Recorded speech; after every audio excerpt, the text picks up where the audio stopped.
नमस्कार। आसंतु आज आम ईश्वर आशीर्वाद विषय रे आलोचना करिया। लोकंकर हृदय को जदि आम देखिबा प्रत्येक हृदय रे गोटे आशा अच्छी से माने किपरि ईश्वर आशीर्वाद प्राप्त हेबे, ईश्वर आशीर्वाद अधिकारी हेबे, किंतु यह समस्त पक्षे संभव हेउ नहीं। कारण समस्ते ईश्वर आशीर्वाद रास्ता को केबे हेले जानि पाइ नाहंती बा सेथिरे पाद देवा पाइ से माने सक्षम नहंती। तेबे प्रश्न उठुची ईश्वर कौन समस्त को आशीर्वाद देवा पाइ चाहु नाहंती कि? निश्चित भावे चाहुचंती। कारण ईश्वर समस्त को आशीर्वाद देवा निमंते ही तांकर एकमात्र पुत्र को जगत को प्रेरण करथिले।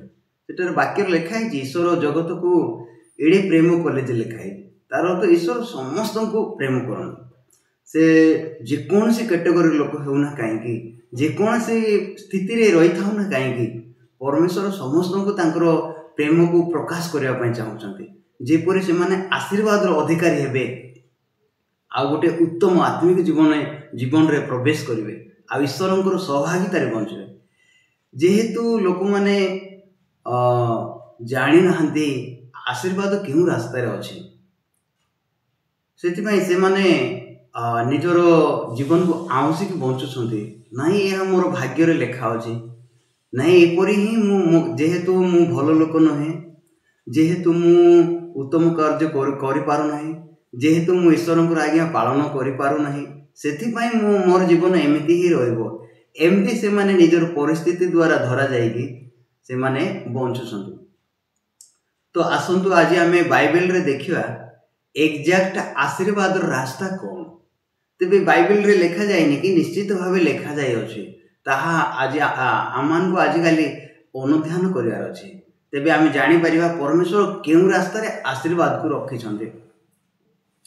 तो आसंतु आम विलंब न करी आम बाइबल भीतर को जीवा आउ देखिबा बाइबल भितरे आशीर्वाद रास्ता कौन, आउ आमे माने कौन कले आशीर्वाद प्राप्त हो पारिबा। बाइबल कौन कहूँ, मु गोटे छोटिया बाइबल रो कहानी के नहीं कि देखेबी ईश्वर आम मान को कौन कहवाई चाहूँगी। आम जीवा आदि पुस्तक 27 पर्व, समस्त विषय पाठ गले समय हेनी, से आम गोटे दुईटा वाक्य पाठ करी आम से कहानी रु देखा ईश्वर हृदय को। आदि पुस्तक 27 पर्वर मु पढ़ुची तार 8 पद पढ़ुची। ए निमंते पुओ एबे मु तुमको जो आज्ञा देउछि मोर सही कथा सुन। आदि पुस्तक 27 पर्व रे चारोटी चरित्र को लेकिन लिखा जाए। इसाक बापा जे कि वृद्ध अवस्था अच्छी, तांकर आखि भल देखा जाऊनी, माँ रेबिका आउ एसो आउ जाकूब। तो पिता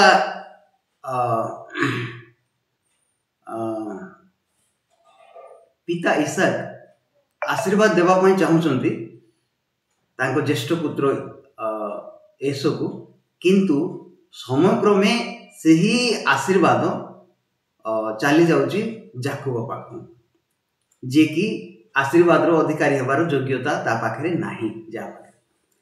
तो ये कहानी रो आमे निश्चित भावे जानी परिबा कि ईश्वर को रास्ता कौन। कारण बाइबल रे जो विषय जाक लिखा जाइए सेटा आमान को देखैबा पई लिखा जाइए, आमान को परिप्रकाश करबा पई, तांकर हृदय को परिप्रकाश करबा पई ए कहानी समूह परमेश्वर बाइबल रे लिखिछन। तेबे एई कहानी रो आमे आविष्कार करबा ईश्वर को हृदय को, ईश्वर प्रकृति रे केउ रास्ता रे आशीर्वाद को रखिछन। जदि आमे लोक मान को हृदय को देखिबा से माने आशीर्वाद पाइबा पई कोन करबा पई चाहउछन्ती। से माने चाहउछन्ती जेपरि से माने ईश्वरंकर आज्ञा को पालन करिवे, ईश्वरंकर आज्ञा अनुसार परिचालित हेबे, जो द्वारा से माने आशीर्वाद रो अधिकारी हेबे। निश्चित भावे यह देखा बहुत ठीक देखा जाउची, किंतु डीपली आमे चिंता करिबा ईश्वरंकर आज्ञा पालन करिबा, समस्त आज्ञा पालन करिबा संभव कि? ଏହା ଗୋଟେ ବହୁତ ବଡ଼ ପ୍ରଶ୍ନ ଆମ ହୃଦୟରେ ଆସିବା ଦରକାର ଅଛି। ସକଳ ଆଜ୍ଞା ପାଳନ କରିବା ସମ୍ଭବ କି? କାରଣ ଆମେ ଯଦି ଗୋଟିଏ ଆଜ୍ଞା ଯଦି ଲଙ୍ଘନ କରିବା ତେବେ ଈଶ୍ୱରଙ୍କର ଆଜ୍ଞା ଲଙ୍ଘନ କଲୁ। ଆମେ ଯଦି ଥରେ ଈଶ୍ୱରଙ୍କର ଆଜ୍ଞା ଲଙ୍ଘନ କଲୁ ତେବେ ଆମେ ଈଶ୍ୱରଙ୍କର ଆଜ୍ଞା ଲଙ୍ଘନ କଲୁ। ତେବେ ଆମେ କେମିତି ଆଶୀର୍ବାଦ ପ୍ରାପ୍ତ ହେଇପାରିବା? ଆମେ ଯଦି ଦ୍ୱିତୀୟ ବିବରଣ 28 ପର୍ବ ଯଦି ପଢ଼ିବା, ସମୟ ହେଲେ ଆମେ ଆପଣ ପଢ଼ନ୍ତୁ। ଦ୍ୱିତୀୟ ବିବରଣ 28 ପର୍ବରେ ଆମେ ସେଠି ଆଶୀର୍ବାଦ ଆଉ ଅଭିଶାପକୁ ଭେଟି ପାରିବା। ଈଶ୍ୱର କ'ଣ କହୁଛନ୍ତି ସେଠି? ଦ୍ୱିତୀୟ ବିବରଣ 28 ପର୍ବର 1 ପଦରୁ 15 ପଦ ପର୍ଯ୍ୟନ୍ତ ଲେଖା ହେଇଛି, ତୁମ୍ଭେମାନେ ଏହି କାର୍ଯ୍ୟ ଯଦି କରିବ ତେବେ ଏଇ ଆଶୀର୍ବାଦ ତୁମର ପିଛା ଛାଡ଼ିବ ନାହିଁ, ତୁମର ସମ୍ମୁଖବର୍ତ୍ତୀ ହେବ, ତୁମେ ଲାଙ୍ଗୁଡ଼ ହେବ ନାହିଁ, ମସ୍ତକ ହେବ। এই ପ୍ରକାର ଅନେକ ଆଶୀର୍ବାଦକୁ ସେଠି ଦିଆଯାଇଛି, କୁହାଯାଇଛି। ତୁମେ ଯଦି ସଦାପ୍ରଭୁଙ୍କର ଏହି ସମସ୍ତ ଆଜ୍ଞା ପାଳନ କରିବ, ତାକୁ ଲଙ୍ଘନ ନ କରିବ, ତେବେ ଏହି ସମସ୍ତ ଆଶୀର୍ବାଦ ତୁମ ଉପରେ ବର୍ତ୍ତିବ। ତ ଲୋକମାନେ ଯେତେବେଳେ ଇସ୍ରାଏଲ ଲୋକମାନେ ଦେଖିଲେ, ତାହା ବହୁତ ଉତ୍ତମ, କାରଣ ସେମାନେ କେବେ ହେଲେ ନିଜକୁ ଆବିଷ୍କାର କରିନଥିଲେ କି ଆମେ ପ୍ରତ୍ୟେକ ମୁହୂର୍ତ୍ତରେ ମନ୍ଦ କରିବା ଲୋକ। ତେବେ ସେମାନେ କହିଲେ ଆମେ କରିବୁ। ତ ଏଇ ପ୍ରକାରେ ସେଠାରେ ଦ୍ୱିତୀୟ ବିବରଣ 28 ପର୍ବର 15 ପଦରୁ ଯଦି ତଳକୁ ଦେଖାଯିବ, ତେବେ ସେଠି ସ୍ପଷ୍ଟ ଭାବେ ଲେଖାଯାଇଛି, ତୁମେ ଯଦି এই ସମସ୍ତ ଆଜ୍ଞା ପାଳନ ନ କରିବ ତେବେ এই ସମସ୍ତ ଅଭିଶାପ ତୁମ ଉପରେ ବର୍ତ୍ତିବ, ତୁମର ପିଛା ଛାଡ଼ିବ ନାହିଁ। ତେବେ ଆମେ ଯଦି ଭଲରେ ଯଦି ଚିନ୍ତା କରିବା, ମୁଁ ଜଣେ ଲୋକ କି ଈଶ୍ୱରଙ୍କର ଆଜ୍ଞା ପାଳନ କରିବାକୁ ସକ୍ଷମ? ଈଶ୍ୱରଙ୍କ ଆଜ୍ଞା ଲଙ୍ଘନ ନ କରି ମୁଁ ସବୁବେଳେ ଈଶ୍ୱରଙ୍କର ଆଜ୍ଞା ପାଳନ କରିପାରିବି କି? ତେବେ ଆମେମାନେ ଡିପଲି ଚିନ୍ତା କରିବା ଦରକାର ଅଛି। କାରଣ ଅନେକ ସମୟରେ ଆମେ କ'ଣ ହେଉଛୁ, ଆମେ ନିଜକୁ କେବେ ହେଲେ ଚିନ୍ତା ନ କରିକି ଆମେ ଧରା ଯାଉଛୁ, ହେବ, ମୋ ଦ୍ୱାରା ହେଇପାରେ, ମୁଁ ଚେଷ୍ଟା କଲେ ହେବ। ଯଦି ବି ଅନେକ ଲୋକ ଚେଷ୍ଟା କରି କରି ବିଫଳ ହେଇଛନ୍ତି, ତଥାପି ସେମାନଙ୍କର ହୃଦୟରେ ଗୋଟେ ଆଶା ଅଛି, ଆଉ ଚେଷ୍ଟା କଲେ ହେଇପାରେ। ନାଇଁ, ଆମେ ଶତ ଚେଷ୍ଟା କଲେ ମଧ୍ୟ ଆମେ କେବେ ହେଲେ ଈଶ୍ୱରଙ୍କର ସମସ୍ତ ଆଜ୍ଞା ପାଳନ କରିପାରିବା ନାହିଁ, ଆଉ ସବୁବେଳେ ପାଳନ କରିପାରିବା ନାହିଁ। କାରଣ ଆମ ହୃଦୟ ସବୁବେଳେ ଭାଙ୍ଗେ। ଆଜି ଗୋଟେ ପ୍ରକାର ଚିନ୍ତାଧାରା ଧରା ଯାଇଥିଲେ କାଲିକି ଆଉ ଗୋଟେ ଚିନ୍ତା ଦ୍ୱାରା ଧରାଯାଉ ଆମେମାନେ।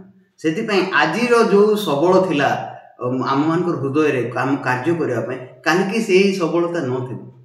ଅନ୍ୟ ପକ୍ଷରେ ଆମେ ସବୁବେଳେ ଗୋଟେ ଗୋଟେ ପରିସ୍ଥିତିକୁ ଭେଟି ଥାଉଛୁ, ଆଉ ଆମମାନଙ୍କର ହୃଦୟ ଏମିତି ଗଢ଼ା ଯାଇଛି, ସବୁବେଳେ ପରିସ୍ଥିତି ଦ୍ୱାରା ଆମେ ଧରାଯାଉ। କେତେବେଳେ ଖୁସିର ପରିସ୍ଥିତି ଆସିଲେ ଆମେ ଖୁସି ହେଉ, କେତେବେଳେ ଦୁଃଖର ପରିସ୍ଥିତି ଆସିଲେ ଆମେ ଦୁଃଖ। ଯେତେବେଳେ ଖୁସିରେ ଆମେ ଥାଉ ଅନେକ କାର୍ଯ୍ୟ କରିବାକୁ ଇଚ୍ଛା କରିଥାଉ, କିନ୍ତୁ ଯେତେବେଳେ ଦୁଃଖର ପରିସ୍ଥିତି ଆସେ, ସମସ୍ୟାର ପରିସ୍ଥିତି ଆସିଯାଏ, ସେତେବେଳେ ଆମେ କୌଣସି କାର୍ଯ୍ୟ କରିବା ପାଇଁ ଇଚ୍ଛା ମଧ୍ୟ କରିନଥାଉ। ତ ଏମିତି ଆମମାନଙ୍କର ଜାଗତିକ ଜୀବନ ଏମିତି ରହିଛି। ସେଥିପାଇଁ ଆମେ ଈଶ୍ୱରଙ୍କର ଆଜ୍ଞାକୁ ଶତ ଚେଷ୍ଟା କଲେ ମଧ୍ୟ ମାନ୍ୟ କରିପାରିବା ନାହିଁ, ଆମେ ପାଳନ କରିପାରିବା ନାହିଁ। ସେଥିପାଇଁ ଯେଉଁ ଲୋକମାନେ ଈଶ୍ୱରଙ୍କର ଆଜ୍ଞା ପାଳନ କରିବି ବୋଲିକି ହୃଦୟ ରଖିଛନ୍ତି ବା ସେଥିରେ ଆଶା ରଖିଛନ୍ତି, ସେମାନେ ଜୀବନରେ କେବେ ହେଲେ ଆଶୀର୍ବାଦକୁ ଭେଟି ପାରିବେ ନାହିଁ। ତାର ପ୍ରତିଛବି ହେଉଛି ଏସୋ। ପରମେଶ୍ୱର ଦେଖାଉଛନ୍ତି କି ଏସୋ ଆଉ ଯାକୋବର ଦୁଇଟା ରାସ୍ତାକୁ ପରମେଶ୍ୱର ଆମମାନଙ୍କୁ ଦେଇଛନ୍ତି। ଆମ ପ୍ରତ୍ୟେକ ଲୋକଙ୍କର ଭିତରେ ଦୁଇଟା ରାସ୍ତା ଅଛି। ସେମାନେ ଗୋଟିଏ ରାସ୍ତାକୁ ଜାଣିନାହାନ୍ତି, ତେଣୁ ଏସୋର ରାସ୍ତାରେ ସେମାନେ ପରିଚାଳିତ ହେଉଅଛନ୍ତି। ପରମେଶ୍ୱର ଆମମାନଙ୍କୁ ଦେଖାଉଛନ୍ତି। ଆମେ ଯଦି ବାଇବେଲକୁ ଦେଖିବା, ଅନେକ କାହାଣୀ ଦୁଇଟା ରାସ୍ତାକୁ ନେଇକି ଲେଖା ହେଇଛି, ଯାକୋବ ଏସୋ, କିମ୍ବା ସେଠାରେ ହେବଲ ଆଉ କଇନ। ଏମିତି ଦୁଇଟା ଚରିତ୍ରକୁ ନେଇକି ପରମେଶ୍ୱର ଦେଖାଉଛନ୍ତି। ଗୋଟେ ରାସ୍ତାରେ ଅଭିଶାପ ଅଛି, ଈଶ୍ୱର କେବେ ଗ୍ରହଣ କରିବେ ନାହିଁ, ଆଉ ଗୋଟେ ରାସ୍ତାରେ ଆଶୀର୍ବାଦ ଅଛି, ଯେଉଁଠି ଈଶ୍ୱର ଗ୍ରହଣ କରୁଛନ୍ତି। ତ ଏଠି ଯାକୋବ ଆଉ ଏସୋର ରାସ୍ତା ସେମ୍। ତେବେ ଇସାକଙ୍କର ଇଚ୍ଛା କ'ଣ ଥିଲା? ସେ ଏସୋକୁ ଆଶୀର୍ବାଦ କରିବା ପାଇଁ କହିଲେ, ଆଉ ସେ ତାକୁ କହିଲେ, ତୁମେ ଜଙ୍ଗଲକୁ ଯାଇକି ମୃଗ ମାଂସ ରୋଷେଇ କରିକି ଆଣ, ମୁଁ ଖାଇଲା ପରେ ଆଶୀର୍ବାଦ କରିବି। ତ ଏସୋ ଯେତେବେଳେ ଦେଖିଲା ଏ କଥାଟା, ତାକୁ ବହୁତ ଖୁସି ଦେଖାଗଲା, ବହୁତ ଖୁସି ଲାଗିଲା, ଆଉ ସେ ଆଶୀର୍ବାଦ ପାଇବା ପାଇଁ ସେ ଜଙ୍ଗଲକୁ ଚାଲିଗଲା। ତ ଚିନ୍ତା କରିବା, ଆମେ ଯଦି ଜଙ୍ଗଲକୁ ଯିବା, ଗୋଟେ ହରିଣ, ଗୋଟେ ମୃଗ शिकार करवा धनुषर शिकार करवा एते सहज कि ना से केते पहाड़ पहाड़ बुलिकी से घूरी बुलुथबो से केते प्रकृत रे जंगल रे बुलुथबो आउ से केते कष्ट करवा ताको पड़िथबो जंगल रे शिकार करवा पय सेटा गोटे रास्ता जो रास्ता कि आमर बल आमर कौशल आमर योजना आमर चरित्र उपरे पर्यवेसित तो सेटा गोटे रास्ता आमर सक्षमता उपरे पर्यवेसित सेतिपाई से रास्ता रे आमे जदि सबल तेबे आमे निश्चित भावे सेठी सक्षम होई परिबा तो एसर रास्ता होची सेही रास्ता जो रास्ता कि तार उपरे डिपेंड करूची तो आज आमानकर हृदय रे जदि देखिबा आम हृदय को जदि देखिबा आम हृदय रे आमे ही कार्य करिवा पई चिंता करूछु हाँ मते आशीर्वाद पाइबा पई ए कार्य करिवार अछि मते आशीर्वाद पाइबा पई मते एई रास्ता रे जिबार अछि मते ईश्वर एम्ति कहू अछंती तेणु मु एइटा करिवार अछि निश्चित भावे एइटा उत्तम देखा जाउछि किंतु आम हृदय रे प्रश्न रहिबा दरकार अछि मु सक्षम कि सब बेले काहे कि मते गुटे मने करो गुटे नडिया गछरे जणे कहिला नडिया बहुत फळेछि आपण सबु नहीं जान मु आज चढ़ा चेष्टा कली काली की चढ़ा चेष्टा कली परदिन को चढ़ा चेष्टा कली मु जदि पारुनी तेबे मु जानिबा दरकार कि नहीं ए नडिया मोर योग्य न मु योग्यता नुहे नडिया पाइबा पाई जेहेतु मु चढ़ी पारुनी तेणु विकल्प रास्ता मते आवश्यक रही नडिया पाइबा किंतु जदियो भी लोक माने जीवन रे बहुत फेलोर अछंती कि तथापि से हृदय रे बसा बांधी मु चेष्टा करवा दरकार अछि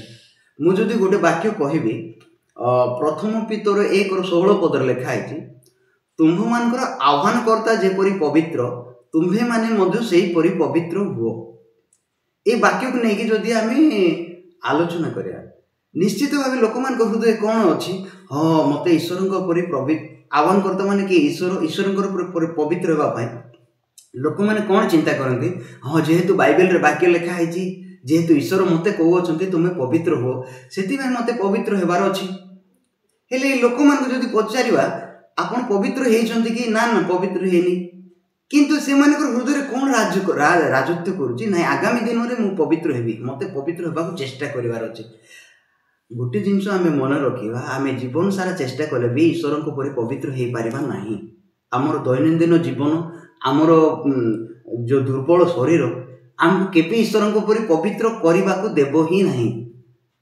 तो जो लोक मैंने जानी ना निज शरीर विषय जो लोक मैंने बाइबल को भल बुझी ना से माने चेष्टार दुनिया रे भासुचंती तो कौन पाई आशीर्वाद पाइबा पाई पवित्र हेबा पाई तो से परि अनेक वाक्य अछि आउ गोटे वाक्य भी लिखा है जे केही मो ठारू निजर संतान संतति पितामाता को अधिक प्रेम करे से मोर योग्य नहीं बोली यीशु निजे कहले तो एटा कौन पालन करने सक्षम कि मनुष्य नहीं कदापि नहीं से मनुष्य हृदय को जदि आम भल देखा तांकर परिवार तांकर संसार विषय ही राजत्व करुछि लोकंकर हृदय रे तेणु एहा मध्य आम पाई संभव नहीं मु करि पारिबी नहीं तो जदियो भी लोक मानकर हृदय रे धन मोह माया सब बसा बांधी किंतु से हृदय रे गोटे चिंता अच्छी मु पारिबी हेइजिवो मो द्वारा जेहेतु ईश्वर तो वाक्य देइछन्ते तेणु हेइजिवो ए गुडाक सब भूल चिंताधारा कहीं जेहेतु आमे सक्षम नहु आम हृदय से विषय को देखौछि सत आम शरीर एक्सेप्ट केपेल करबा सक्षम नुहे तो ऐसर रास्ता होची से रास्ता जो रास्ता रे से निजे कर्म करके आशीर्वाद पाइबा चाहूँ तो परमेश्वर स्पष्ट भाव ऐसर रास्ता को हमको देखौछन्ती जो लोक माने ऐसर रास्ता रे परिचालित होउछन्ती निजे किछि करके आशीर्वाद पाइबा चाहूछन्ती से माने सेही लोक माने जो लोक माने चेष्टा करके किछि करिवे तथापि अभिशाप को पाइबे जेपरी येसो पाइला येसो अभिशाप रो अधिकारी हला तो द्वितीय पक्ष रे आमे जदि जाकोबर स्टोरी को देखिबा जाकोब जन्मगत भावे से कनिष्ठ आउ जीवदी सॉरी बाइबल रो विचारधारा अनुसार से आशीर्वाद रो अधिकार नहीं कारण सब बेले ज्येष्ठ को आशीर्वाद करबा पई सेठी प्रथा किंतु ସେ ଆଶୀର୍ବାଦର ଅଧିକାରୀ କେମିତି ହେଲା? ହେଲେ ସେଠି ସେ ଦିନେ ବି ଜାଣି ନାହିଁ କି ଭାବି ମଧ୍ୟ ନାହିଁ ମୁଁ ଆଶୀର୍ବାଦର ଅଧିକାରୀ ହେବି। ତ ଏ ଆଶୀର୍ବାଦ ଦେବା ପଛରେ କାହାର ହାତ ଅଛି? ମା ରିବିକାର ହାତ ଅଛି। ଆପଣ ଯଦି ସେ ଷ୍ଟୋରିକୁ ଭଲରେ ଯଦି ପଢ଼ିବେ, ଯଦି ଜାଣିପାରିବେ ମା ରିବିକାର ହାତ ଅଛି ସେଠି। କ'ଣ ଆମେ ଷ୍ଟୋରି ଟିକେ ପଢ଼ିବା। ଯାକୋବକୁ ମା କ'ଣ କହୁଛନ୍ତି? ଏଠି ଲେଖା ହେଇଛି ଆଦି ପୁସ୍ତକ 27 ପଦରୁ ମୁଁ ପଢ଼ୁଛି, 6 ପଦରୁ ପଢ଼ୁଛି। ରିବିକା ଆପଣା ପୁତ୍ର ଯାକୋବକୁ କହିଲା, ଦେଖ ତୁମର ଭ୍ରାତା ଏସୋ ସହିତ ତୁମ ପିତାଙ୍କର କଥୋପକଥନ ମୁଁ ଶୁଣିଲି। ସେ ତାହାକୁ କହିଲେ, ତୁମେ ମୃଗୟା ମାଂସ ଆଣି ଆମ୍ଭ ନିମନ୍ତେ ସୁସ୍ୱାଦୁ ଖାଦ୍ୟ ପ୍ରସ୍ତୁତ କର, ତହିଁରେ ଆମ୍ଭେ ଭୋଜନ କରି ମୃତ୍ୟୁ ପୂର୍ବରେ ସଦାପ୍ରଭୁଙ୍କ ଛାମୁରେ ତୁମକୁ ଆଶୀର୍ବାଦ କରିବା। ଏ ନିମନ୍ତେ ପୁଅ, ଏବେ ମୁଁ ତୁମକୁ ଯେଉଁ ଆଜ୍ଞା ଦେଉଅଛି ମୋର ସେହି କଥା ଶୁଣ। ତୁମେ ଏବେ ଗୋଠକୁ ଯାଇ ସେଠାକୁ 2 ଗୋଟି ଉତ୍ତମ ଛେଳି ଛୁଆ ଆଣ, ତହିଁରେ ତୁମର ପିତା ଯେ ରୂପ ଭଲ ପାଆନ୍ତି ସେ ରୂପ ସୁସ୍ୱାଦୁ ଖାଦ୍ୟ ମୁଁ ରାନ୍ଧିଦେବି। ତୁମେ ତାହା ଘେନି ପିତାଙ୍କ ନିକଟକୁ ଯାଅ, ତହିଁରେ ସେ ତାହା ଭୋଜନ କରି ମୃତ୍ୟୁ ପୂର୍ବରେ ତୁମକୁ ଆଶୀର୍ବାଦ କରିବେ। ସେତେବେଳେ ଯାକୋବ ଆପଣା ମାତା ରିବିକାକୁ କହିଲା, ଦେଖ ମୋର ଭ୍ରାତା ଏସୋ ଲୋମଶ, ମାତ୍ର ମୁଁ ନିର୍ଲୋମ। ଏଣୁ ଯେବେ ପିତା ମୋତେ ସ୍ପର୍ଶ କରିବେ ତେବେ ମୁଁ ତାଙ୍କ ଦୃଷ୍ଟିରେ ପ୍ରବଞ୍ଚକ ଦେଖାଯିବି। ତାହେଲେ ମୁଁ ଆପଣା ଉପରକୁ ଆଶୀର୍ବାଦ ନ ଆଣି ଅଭିଶାପ ଆଣିବି। ଯେତେବେଳେ ମା ରିବିକା ଗୋଟେ କଥା କହୁଛନ୍ତି, ବାକ୍ୟ ଦେଉଛନ୍ତି, ସେତେବେଳେ ଏସବୁ ଏଇଟା ମୂର୍ଖତା ପରି ଲାଗିଲା। ନାଇଁ ନାଇଁ ନାଇଁ ନାଇଁ, ଏମିତି ହେଇପାରିବ ନାହିଁ। କାରଣ ସେ ଯେତେବେଳେ ପରିସ୍ଥିତିକୁ ଦେଖିବା ଆରମ୍ଭ କଲା, ସେ ନିଶ୍ଚିତ ଭାବେ ନିଜକୁ ଆଉ ଏସକୁ ସେ ନିଶ୍ଚିତ ଭାବେ କମ୍ପେୟାର କରିଥିବ। ହଁ, ଏସୋ ଲୋମଶ, ବାପା ଯେତେବେଳେ ମୋତେ ଛୁଇଁଦେବେ, ମୁଁ ଜାଣିଦେବେ ଏଇଟା ଏସୋ ନାହିଁ ଯାକୋବ, ତେବେ ମୁଁ କ'ଣ ଆଶୀର୍ବାଦ ପାଇବି କି? ମୁଁ ତା ପରିବର୍ତ୍ତେ ଅଭିଶାପ ପାଇବି। ତ ଯେତେବେଳେ ମାଙ୍କର କଥା ଶୁଣିଲା, ଏସବୁ ଟିକେ ମୂର୍ଖାମି ପରି ଲାଗିଲା। ହେଇପାରିବ ନାହିଁ, ନା ନା ନା ମା, ତୁ ଭୁଲ କଥା କହୁଛୁ। ତ ଏଠି ମାର ସ୍ଥାନରେ ଏଠି ଈଶ୍ୱର ଆମକୁ କ'ଣ କହିବା ପାଇଁ ଚାହୁଁଛନ୍ତି? ମାଙ୍କର ପ୍ରତିଛବି ହେଉଛନ୍ତି ଯୀଶୁ ଖ୍ରୀଷ୍ଟ। ତ ବାକ୍ୟରେ ଅନେକ ଜାଗାରେ ଲେଖା ହେଇଛି, କେବଳ ଯୀଶୁ ଖ୍ରୀଷ୍ଟଙ୍କ ଦ୍ୱାରା ହିଁ ଆମେ ଈଶ୍ୱରଙ୍କ ନିକଟରେ ପହଞ୍ଚି ପାରିବା। ଈଶ୍ୱର ଯୀଶୁଙ୍କ ଦ୍ୱାରା ହିଁ ଆମେ ଆଶୀର୍ବାଦକୁ ପାଇପାରିବା। ଗାଲାତୀୟ ପୁସ୍ତକରେ ମଧ୍ୟ ସେମିତି ଲେଖା ଅଛି, ଗାଲାତୀୟ 3 ପର୍ବରେ। ତ ପ୍ରକୃତରେ এই କାହାଣୀ ଭିତରେ ଯୀଶୁ ଖ୍ରୀଷ୍ଟଙ୍କର ଛବିଟା ଲୁଚିକି ରହିଛି। କାରଣ ବାଇବେଲ ଲେଖା ହେଇଛି ପୁରାତନ ନିୟମରେ ମଧ୍ୟ ଯୀଶୁ ଅଛନ୍ତି, କିନ୍ତୁ ଗୁପ୍ତ ଭାବରେ ଅଛନ୍ତି। ତେବେ ଏଇ କାହାଣୀ ଭିତରେ ଯୀଶୁ ଖ୍ରୀଷ୍ଟ ଲୁଚିକି ରହିଛନ୍ତି। ଯୀଶୁ ଖ୍ରୀଷ୍ଟଙ୍କର କାର୍ଯ୍ୟ, ଯୀଶୁ ଖ୍ରୀଷ୍ଟଙ୍କର ରାସ୍ତା ଏଠି ଲୁଚିକି ରହିଛି। ସେଠାରେ ମା ହେଉଛନ୍ତି ଯୀଶୁ ଖ୍ରୀଷ୍ଟଙ୍କର ପ୍ରତିଛବି। ତେବେ ମା କ'ଣ କହୁଛନ୍ତି? ସେ ମା ଯାକୋବ କହୁଛନ୍ତି, ତୁମେ ଗୋଠକୁ ଯାଇକି ଗୋଟେ ଛେଳି ଛୁଆ ଆଣ, ମୁଁ ତାକୁ ରାନ୍ଧିଦେବି, ମୁଁ ସବୁ ବିଷୟ ପ୍ରସ୍ତୁତ କରିବି। ପ୍ରଥମେ ଯେତେବେଳେ ଯାକୋବ ଦେଖିଲେ, ତାକୁ ମୂର୍ଖ ପରି ଲାଗିଲା। ନା ନା, ଏ ରାସ୍ତା ହେଇପାରିବ ନାହିଁ। ତ ଆଜି ଯଦି ଆମେ ଯୀଶୁଙ୍କର ବିଷୟବସ୍ତୁ ଯେତେବେଳେ ଶୁଣୁଛୁ, ନାଇଁ ଯୀଶୁ ମୋର ପାପ କ୍ଷମା କରିଛନ୍ତି, ଯେତେବେଳେ ଆମେ ଶୁଣିଲେ କେମିତି ଲାଗୁଛି? ସେଇଟା ପ୍ରଥମେ ଆମକୁ ମୂର୍ଖାମି ଲାଗୁଛି। କାହିଁକି ମୂର୍ଖାମି ଲାଗୁଛି? ନେ ମୁଁ ପାପ କ୍ଷମା ମାଗିଲେ ସିନା ପାପ କ୍ଷମା କରିବାର ଅଛି, ଯୀଶୁ କେମିତି ମୋର ଅଜାଣତରେ ସେ ପାପ କ୍ଷମା କରିବେ? ନାଇଁ, ଯୀଶୁଙ୍କ ଦ୍ୱାରା ଆମେ ଧାର୍ମିକ ଗଣିତ ହେଇଛୁ। ଏଇଟା ମୋତେ ବହୁତ ବଡ଼ ମୂର୍ଖାମି ଲାଗୁଛି। କେମିତି? ସେଠି ବାଇବେଲରେ ମଧ୍ୟ ଲେଖା ହେଇଛି, ପରିତ୍ରାଣ ପ୍ରାପ୍ତ ହେଉଥିବା ଲୋକମାନଙ୍କ ନିମନ୍ତେ ଏହା। ଆମେ ଗୋଟେ ବାକ୍ୟ ପଢ଼ିବା, ପ୍ରଥମ କରନ୍ତିକି ଯିବା ଆମେ। ପ୍ରଥମ କରନ୍ତି 1 ପର୍ବ ତାର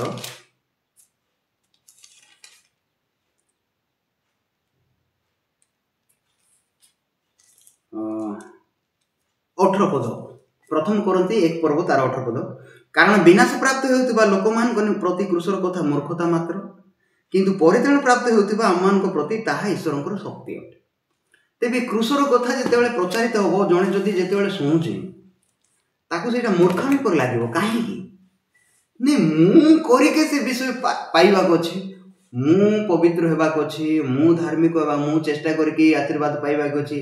ଲୋକମାନଙ୍କ ହୃଦୟରେ ଯେତେବେଳେ ଏଇଟା ବସା ବାନ୍ଧିଛି, ଯେତେବେଳେ ଅନୁଗ୍ରହର ବାକ୍ୟ ଆସୁଛି, ସୁସମାଚାର ଦ୍ୱାରା ଯେତେବେଳେ ଦିଆଯାଉଛି, ସେତେବେଳେ ସେ କଥା ନିଶ୍ଚିତ ଭାବେ ମୂର୍ଖାମି ହିଁ ଲାଗିବ। ତେଣୁ ଏଠାରେ କୃଷର କଥା ମୂର୍ଖତା ବୋଲି ଲେଖାଯାଇଛି। ସେଥିପାଇଁ ଲୋକମାନେ ସହଜରେ ତାକୁ ବିଶ୍ୱାସ କରିବେ ନାହିଁ। କାହିଁକି? ସେମାନଙ୍କର ହୃଦୟରେ ଅଲରେଡି ସେମାନଙ୍କର ରାସ୍ତା ରହିଛି।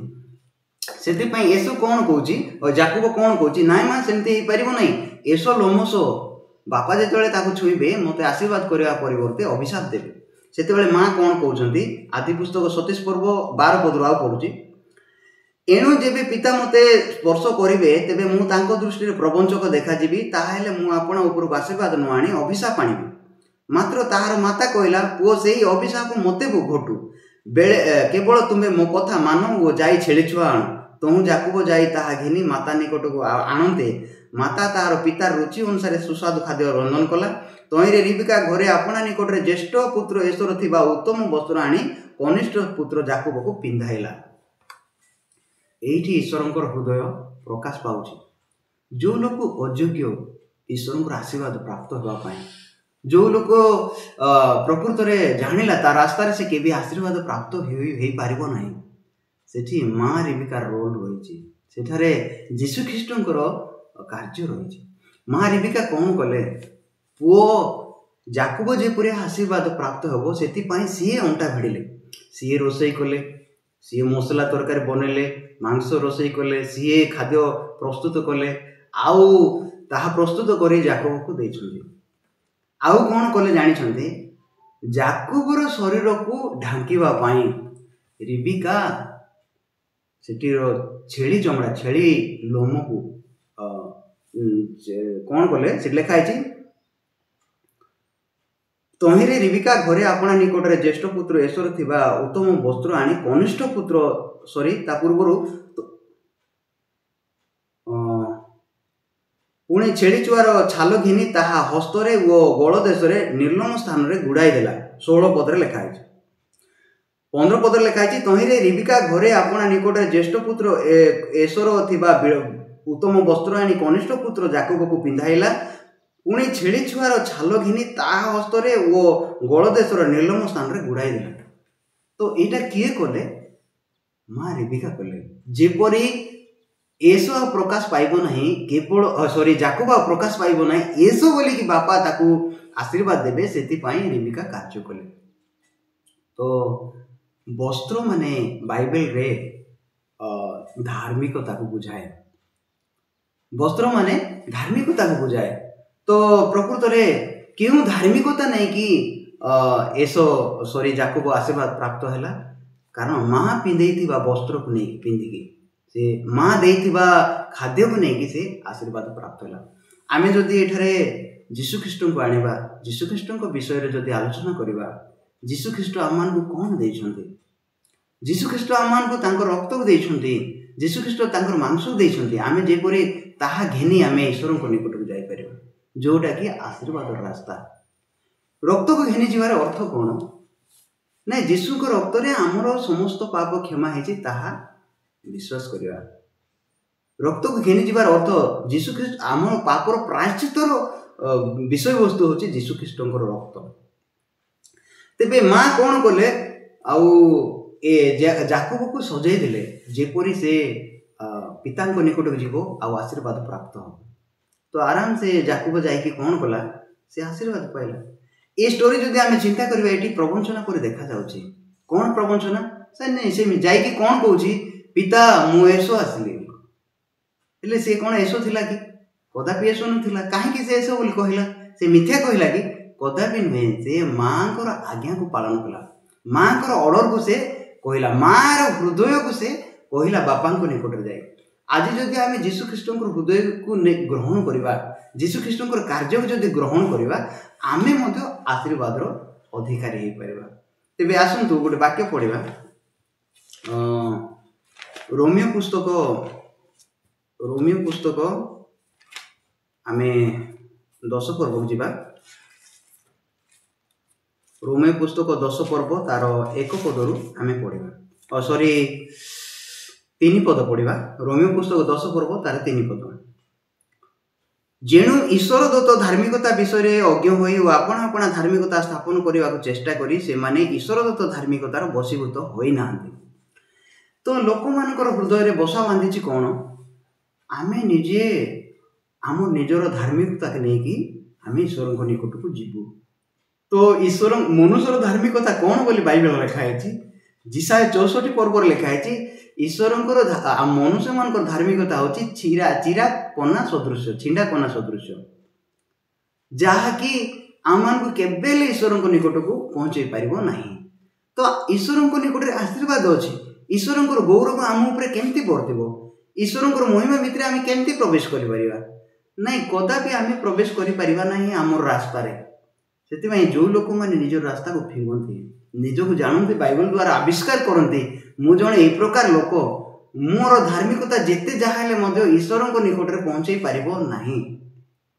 जिते प्रेरित पाउल देखिले से कौन कहले मु पापी बोली कहले किंतु तांको हृदय रे तांकर कर्म को नहीं जिते आम देखा से बहुत भल लोक थे से जड़े फारूसी थे व्यवस्था अनुसार से बहुत भल कार्य कर देखिले किंतु जिते स्पष्ट भाव बाइबल द्वारा निज हृदय से आविष्कार कले से कहते मु प्रधान पापी बोली से जीशु ख्रीष्ट को ग्रहण करने सहज हो जाए।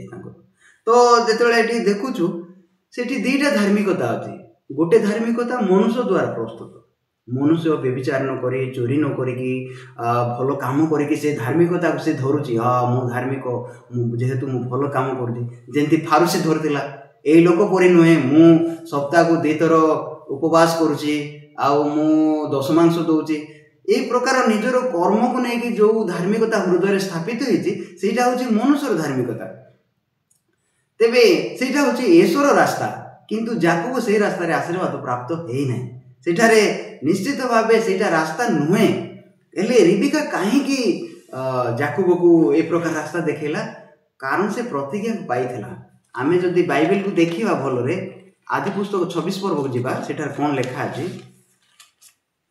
आदि पुस्तक 26 पर्वर सॉरी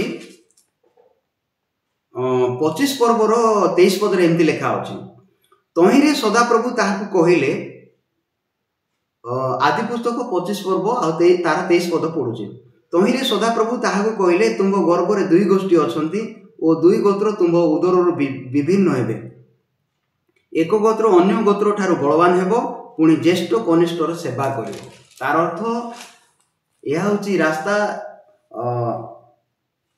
रिबिका माँ रिबिका स्पष्ट भाव जानी जे जाकूब ही आशीर्वाद अधिकारी हम ज्येष्ठ कनिष्ठर दास हम ईश्वर प्रतिज्ञा को ईश्वर रास्ता को से आगुरी ही पाई जाइए से हृदय बल बांधिकी से कौन कले जाकूब को तार आशीर्वाद रास्ता प्रेरण कर।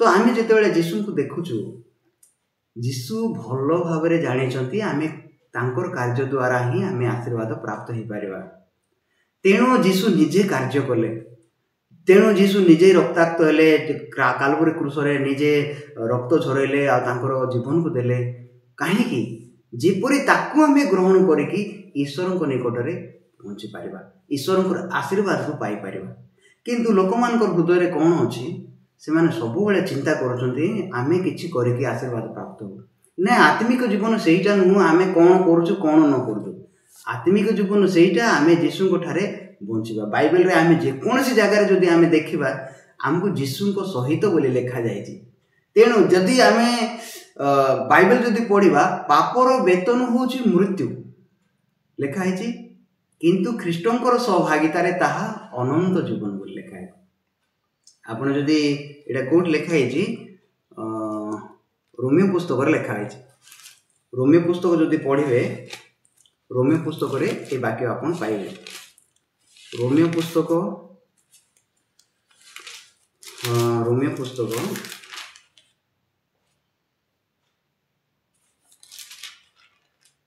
रोमियो पुस्तक 6:23 पदर लिखा है कारण पापर वेतन मृत्यु किंतु ईश्वर को अनुग्रह दान आंभ मान प्रभु जीशुख्रीष्ट सहभागितार अनंत जीवन अटे।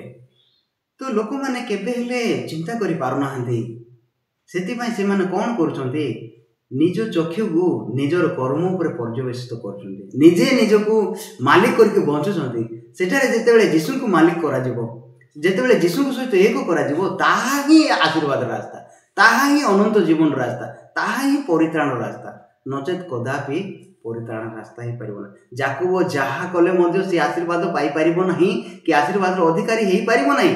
केवल माँ रेबिका सहित जेतेबेले से एक होउची, माँ रेबिकार कर्म को जेतेबेले ग्रहण करूची ताहा ताको आशीर्वाद आड़ को घेनी जाउची।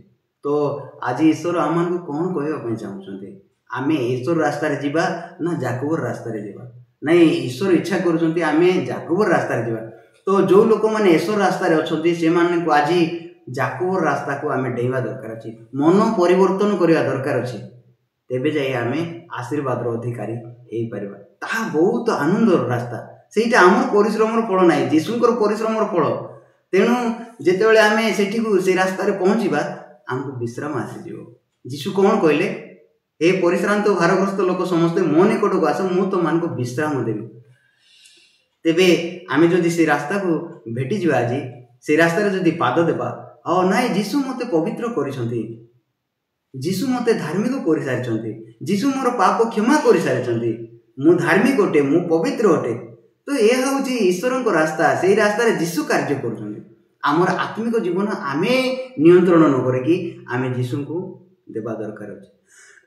आसतु गोटे वाक्य पढ़ी आम शेष करवा। रोमियो 6 पर्वर 1 पद मु पढ़ुची।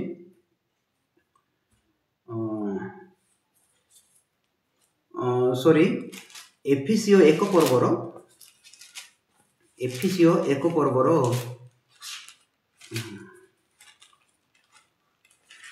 1 पर्वर तार 3 पद मु पढ़ुची। आम मान प्रभु जीशु ख्रीष्ट ईश्वर और पिता धन्य हेतु, से ख्रीष्ट ठारे आम समस्त आत्मिक आशीर्वाद द्वारा स्वर्ग में आशीर्वाद कर। ईश्वर आशीर्वाद करेंगे नहीं, आशीर्वाद करे अछंती। ऑलरेडी ईश्वर आशीर्वाद करे अछंती काहाठारे, ख्रीष्ट ठारे। तेणु आम जिते ख्रीष्ट सहित एक होचु, आम आशीर्वाद अधिकारी बनी जाऊँ। ऑटोमेटिकली आमको चेष्टा करिवार आवश्यक नहीं, सेटा होची रास्ता।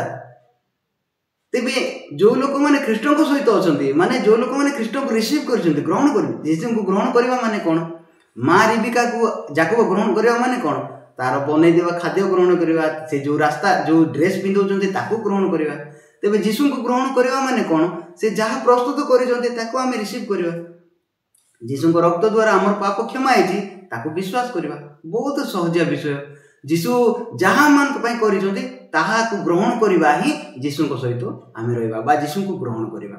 तेबे एटारे लिखा है ईश्वर आमान को ऑलरेडी जीशु को सहित आशीर्वाद कर सारी। तेणु जो माने जीशु को पाउचंती से माने आशीर्वाद अधिकारी अटंती, हेबे नहीं हेई सारी। जीशु को ऑलरेडी जीशु को ठारे आमर सकल आशीर्वाद को परमेश्वर दे सारी।